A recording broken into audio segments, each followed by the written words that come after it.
This podcast is supported by MIDI Health. Are you in midlife, feeling dismissed, unheard, or just plain tired of the old healthcare system? You're not alone. For too long, women's serious midlife health issues have been trivialized, ignored, and met with a just deal with it attitude.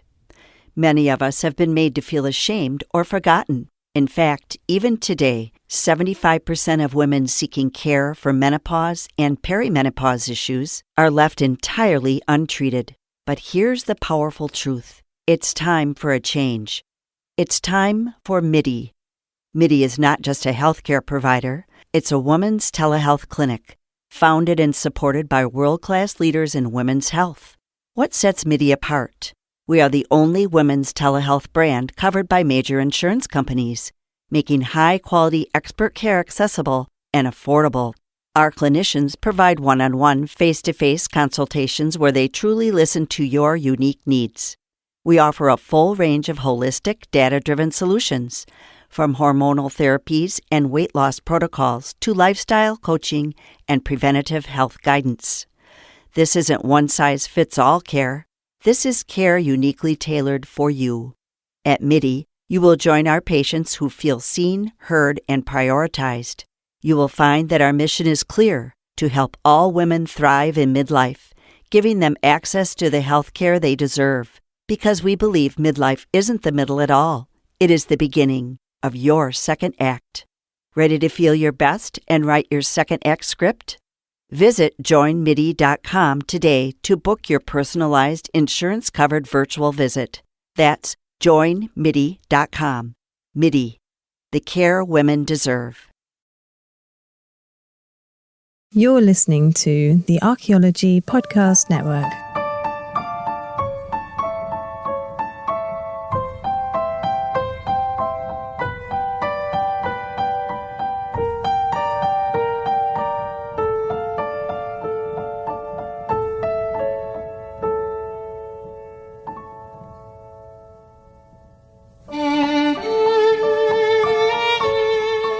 Welcome to the Past Macabre, where we journey through history to uncover how our relationship with death reflects the values, fears, and hopes that shape the way people live. I'm your host, Stephanie Rice. Thank you for joining me for episode 4, The Neolithic Origins of Halloween. Iha hauna huna chwiv. That's Irish for Happy Halloween. In this episode, we'll head to the mist-shrouded hills of Ireland, where even today the land seems to hum with ancient power. The modern-day celebration of Halloween traces its origins here to the ancient Celtic fire festival of Samhain. But thousands of years before the Celts arrived, the Neolithic inhabitants of Ireland were building massive stone tombs that aligned with the Samhain sunrise. They held feasts around bonfires amongst the tombs of their ancestors, and some of these celebrations were even held at the same sites the Celts used for their Samhain feasts later. Let's explore the passage tombs of Ireland, the Samhain myths inspired by them, and the Samhain celebrations that have taken place at these ancient monuments that are still a part of our modern Halloween celebrations.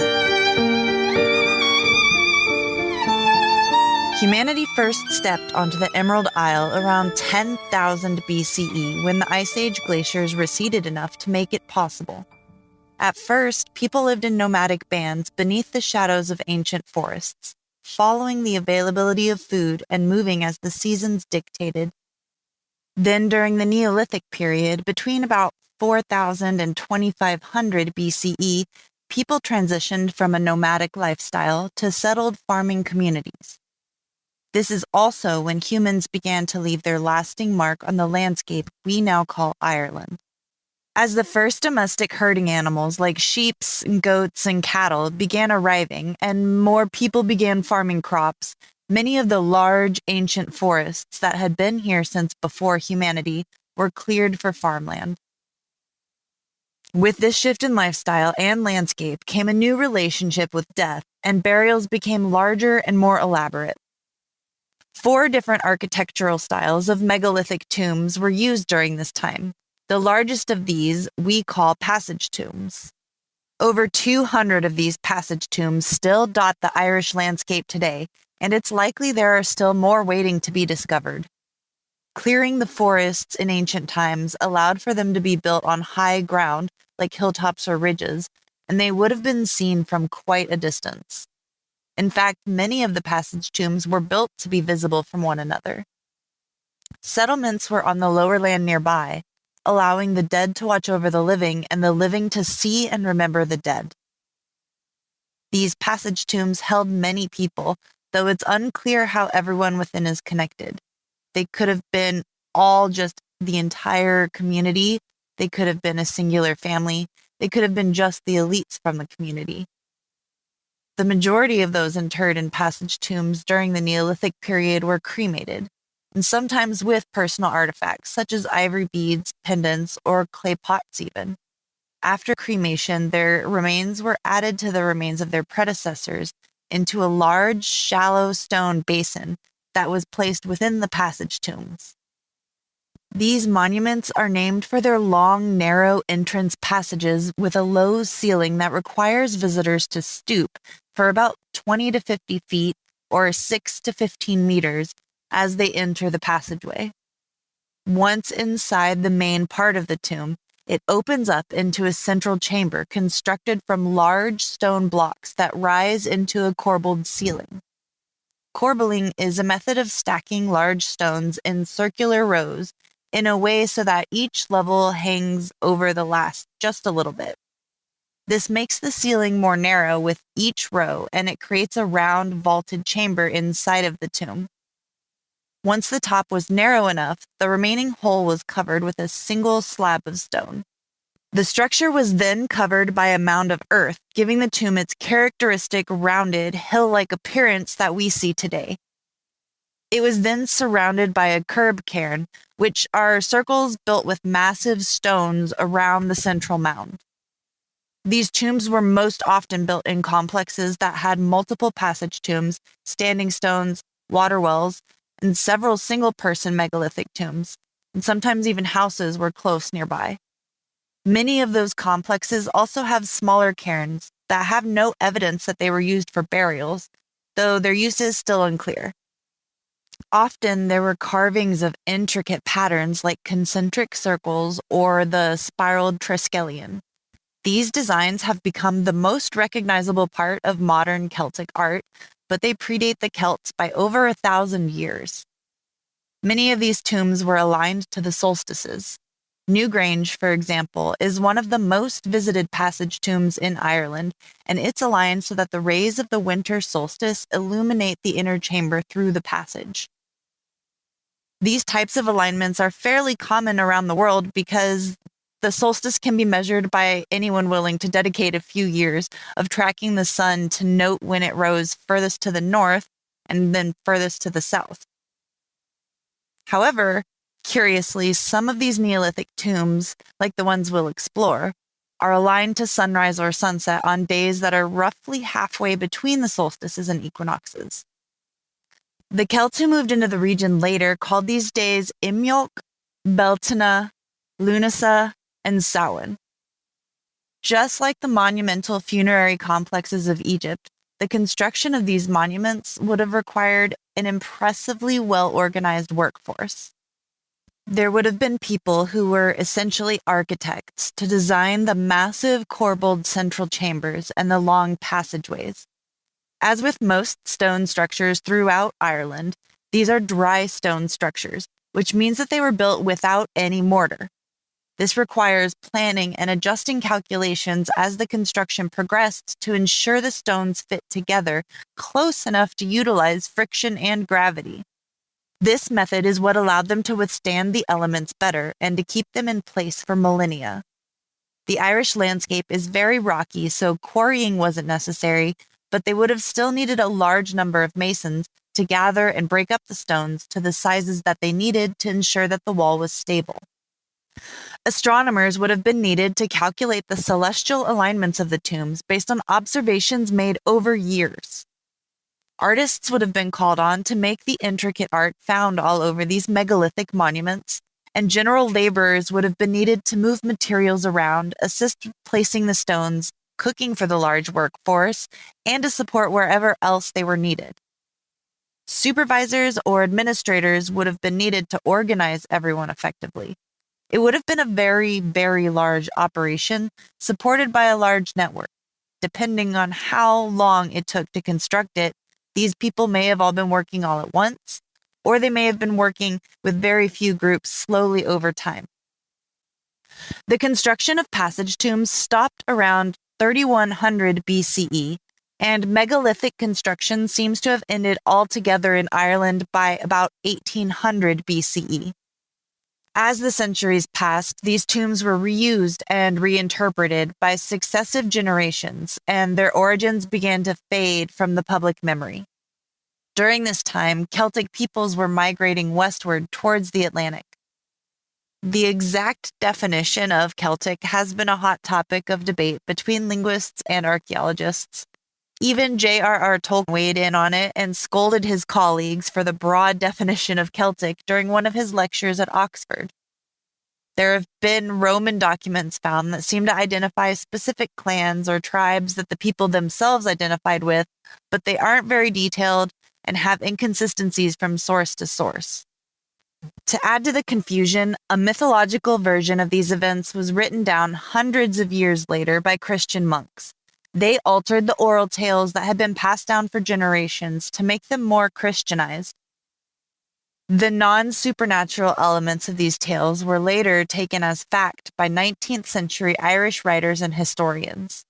They were attempting to save Irish cultural identity after centuries of oppression and occupation by the English. And since the subject could be an entire episode itself, I'll stick to the broader, well-known definition of Celtic that Tolkien disliked, instead of trying to nitpick the different possible clans that could have come to Ireland at different times. The precise origins and route the Celts took is also still debated, but they slowly arrived in Ireland, possibly as traders at first. The earliest Celtic artifacts found in Ireland so far suggest that only a few elite Celts were the first to move here between about 500 and 400 BCE. They found the ancient passage tombs already standing as sentinels on the landscape, and they were living among people who were generations removed from the original builders. Imagine wandering into one of these for the first time, having seen nothing like it before, with only the light of a small fire to illuminate the eerie long passages and the vaulted central chambers with stones jutting out. Shadows caused by the corbelling would have shifted overhead and on the walls in the firelight. Understandably, these tombs became known to the Celts as supernatural places. Legends say that some of them are homes to powerful, malevolent entities called She. Others became known as places where the ancient heroes and gods fell. Many are still viewed as places where the veil between this world and the next is at its thinnest, and the spirits of the dead can pass through more easily. It's no surprise that many became associated with the fire festival that celebrated death, Samhain.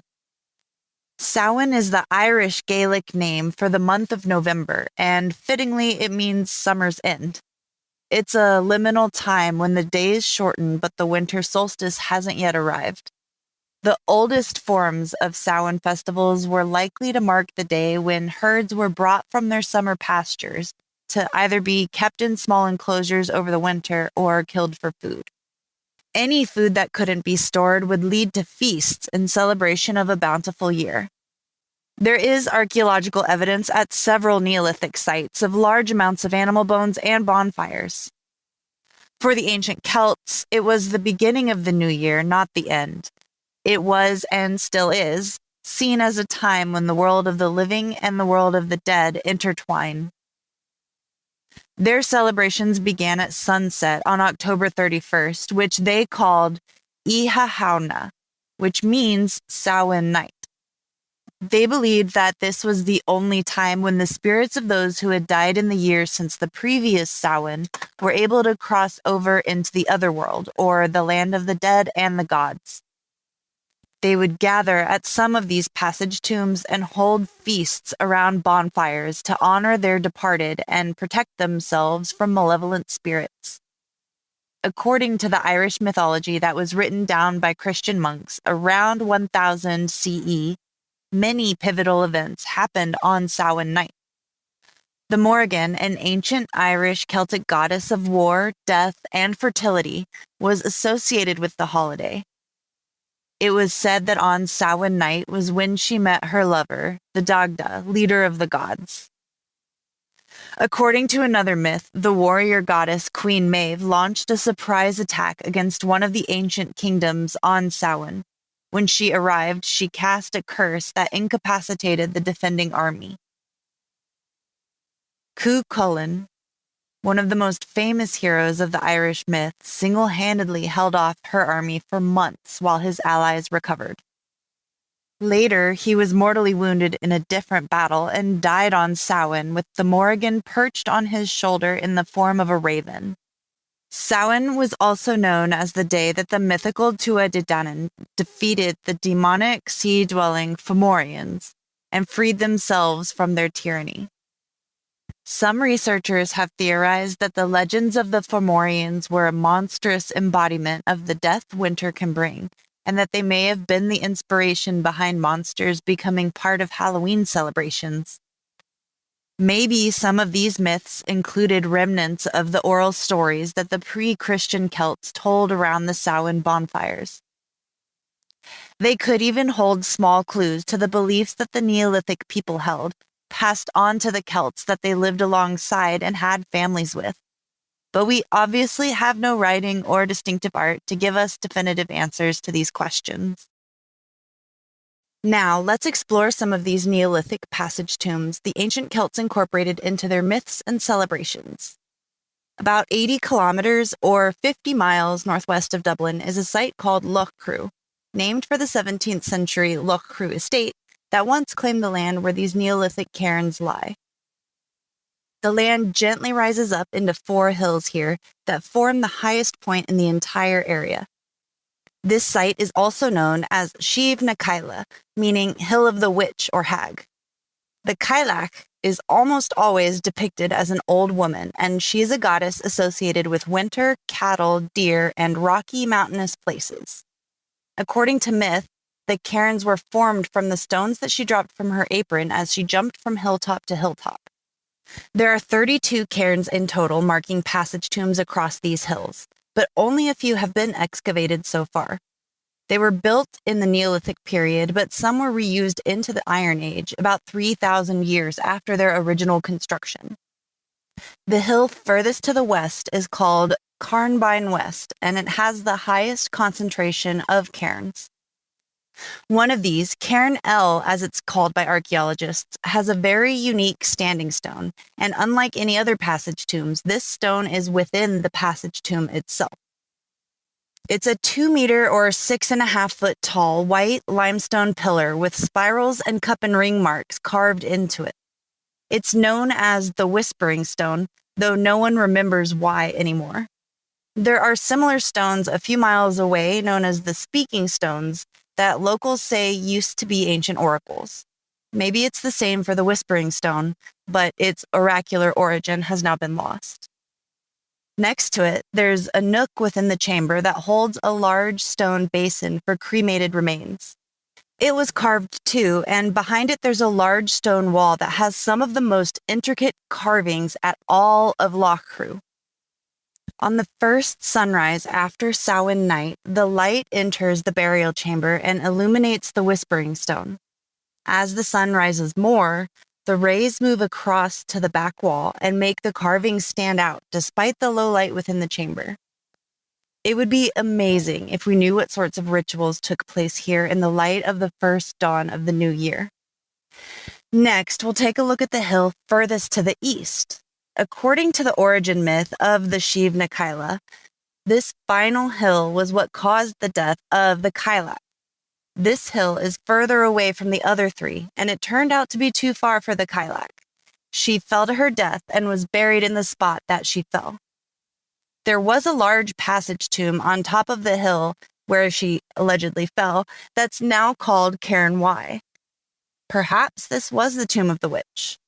The hill today is called Patrick's Hill, and early archaeologists who excavated here described Cairn Y as the most conspicuous of all upon the hills, indicating that it likely stood at least 6 meters or 19.5 feet tall, like the main cairns of the neighboring hills. Unfortunately, in the 1840s, the land was cleared for farming, and this cairn was heavily plowed through. All of the stones for Cairn Y have been reused for walls separating fields, and what remains of the mound could be easily mistaken for a natural hill. Perhaps this is why the main house of the Loch Crew estate was cursed. According to local lore, the curse said, 3 times will Loch Crew be consumed by fire. Crows will fly in and out of the windows, and grass will grow on its doorstep. 3 fires did break out, destroying the main house at Loch Crew estate. First in 1888, then in 1959, and then in 1964. After the 3rd fire, the manor wasn't rebuilt. All that remains of it is the massive Greek-inspired columns from the front of the house that now stand alone like the ruins of an ancient Greek temple. Grass does grow where the front door once stood, and the crows do freely fly through the columns where the windows once were. There are many more interesting things to see at Sheev na Kaila, but we will have to leave that for another time. Now let's head about 15 kilometers or 9 miles to the southwest and explore another Neolithic site with connections to Samhain. Clochta is the name of this site, and it plays a key role in the mythology and rituals of Samhain. Like Sheev na Kaila, it's named for a goddess who died here. This goddess, Clochta, her name translates to earth spear, and in some myths, she's implied to be a fertility goddess or a sun goddess. In the later versions of Irish myths, Clochta was a powerful druidess and the daughter of the druid Mulgrith. He was a powerful magician in Irish mythology who worshipped the sun, hinting again at Clochta's solar association. Some historians have theorized her association with both the earth and the sun, along with having the word for spear in her name, may have meant that she was a lightning goddess in earlier periods. It was on this hill that now bears her name that she gave birth to triplets and tragically died during childbirth.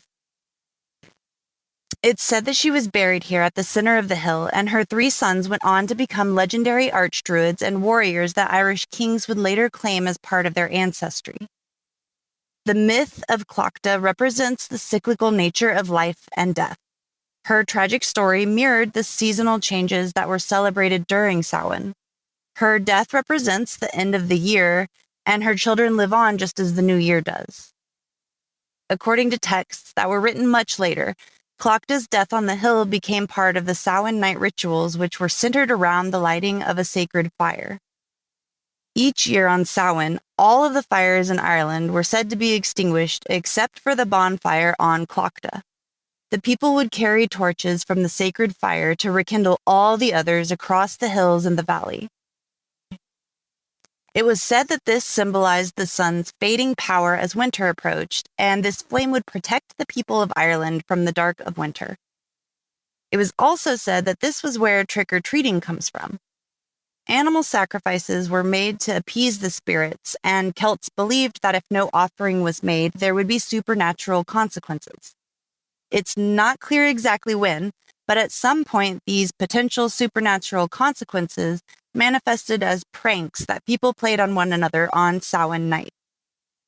This ended up changing over time as well and became part of the trick-or-treat tradition that is a core part of modern Halloween. 17th century historians claimed that human sacrifices were even included to appease the spirits, but there's been no archaeological evidence of that. In 2014, new excavations began that have given us some wonderful insights about the Bronze and Iron Age activity here at Clochta. There is evidence that at the very core of it, there was a Neolithic site of some kind, but a Bronze Age hill fort was built, and that was then expanded on several times into the Iron Age. These later layers have made it difficult for archaeologists to get the full picture of what the Neolithic site was like. From what they can tell, the structure itself reflects the characteristic design that's seen in the other passage tombs. It had a stone-lined passage leading to a corbelled burial chamber and a low mound covering the site. Like the other passage tombs, several generations of people were cremated and laid to rest here. It's possible the rumors of human sacrifice came from people finding the remnants of cremated remains on the hill, but we now have more research that shows cremation was pretty normal for burials in passage tombs. Testing done on some of the remaining bone fragments show that the tomb was used from the Neolithic period into the Bronze Age. During the Iron Age, people were buried in the outer layers of the mound and on the hillside nearby. This shows us that it still held some memory of being a sacred place thousands of years later. Now we'll head another 15 kilometers southwest to one of the most famous archaeological sites in Ireland, the Hill of Tara. According to myth, this was the place where the legendary hero, Conn of the 100 Battles, was granted his kingship over Ireland. It's said that the supernatural forces of the otherworld cry out at a stone pillar here called Leafoil, or the Stone of Destiny, when a true king of Ireland stands on it. The megalithic monument still stands today on the Hill of Tara, silently waiting for the next king of Ireland. At the core of the Hill of Tara is a Neolithic passage tomb, like at Clochta, hinting that this was a sacred place for thousands of years before the mythical High Kings of Ireland. The tomb is now known as the Mound of the Hostages because in medieval times it was believed that the Irish kings of old held important hostages here, even the ancient kings of Britain. One of the most enduring myths of Tara is that there were great banquet halls here, where the living and the dead dined together. The Feast of Tara was held during Samhain according to legend, and it was said to be a royal celebration imbued with mystical importance. The souls of the dead came forth from the otherworld as honored guests, as did some of the other supernatural inhabitants known as She, or what we know as fairies. Perhaps some remnant of its original purpose, long before the legends and the kings, is hidden in those tales. The passage of the Mound of Hostages is aligned to capture the first rays of the Samhain sun, like Shiv Nikaila. This illuminated the chamber, and maybe it was meant to welcome the spirits of the ancestors into the world of the living for this brief liminal moment. As with other high-profile Neolithic sites, the passage tomb was situated in a prominent location, offering views across the landscape. In fact, you can even see many of the other Neolithic monuments from the Hill of Tara on clear days, even as far as Shiv Nikaila, which is a little over 30 kilometers or 19 miles away from here. The construction of these tombs, often in commanding positions within the landscape, suggests a deliberate desire to create monuments that were not only for the dead, but intended for the living to view. We have no way of knowing whether it was simply just to view and remember the dead, or if it was for a grander ritual reason. All we have is a glimpse into a time when the living and the dead were connected through this monumental architecture and a shared ceremonial landscape. While later activity has obscured much of the Neolithic landscape, the excavations that have been done so far show a lot of activity stretching back thousands of years. There are later parallel ditches and complex enclosures that suggest a long history of ceremonial and defensive uses for the site.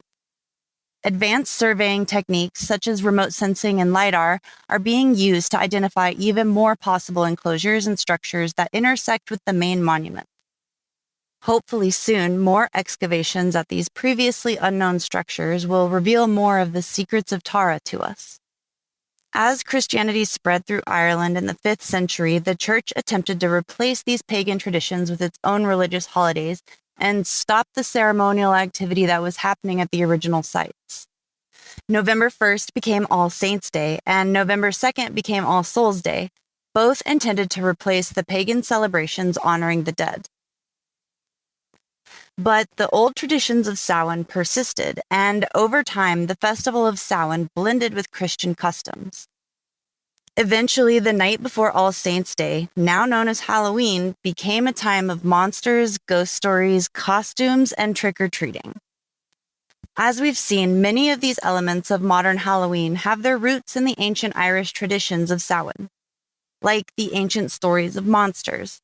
the offerings in the form of treats, and the tricks if the spirits weren't satisfied with these offerings. There has even been a neo-pagan revival of Samhain, and since 1999, formal celebrations have been held at Clochta. They honor as close to the original rituals as they can, and they weave it with new forms of celebration. Similarly, Samhain likely had roots in the Neolithic celebrations during this time of year. The cairns of Shivnakaila, the sacred fires of Clochta, and the legendary seat of kings at Tara were places to connect both the living and the dead. They remind us that the dead are never truly gone. They live on in our memories, our myths, and the monuments they left behind. Perhaps some even linger to watch from the shadows of these ancient sacred stones, waiting to trick anyone who doesn't leave them treats. Thanks for joining me on this journey of the Neolithic origins of Halloween. In the next episode, we'll be delving into some of the real-life entrances to the underworld. Until next time, Iha hauna huna gweeb. Have a happy Halloween! Thanks for listening. Be sure to subscribe to keep up with new releases.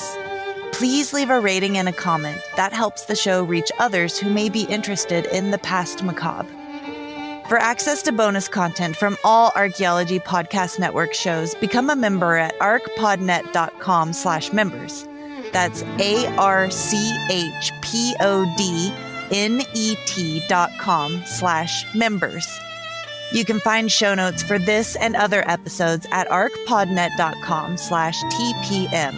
And follow Past Macabre on Instagram. That's PAST_MACABRE. You'll find pictures of the sites and artifacts discussed, Q&A sessions, and episode topic votes. Hope to see you there.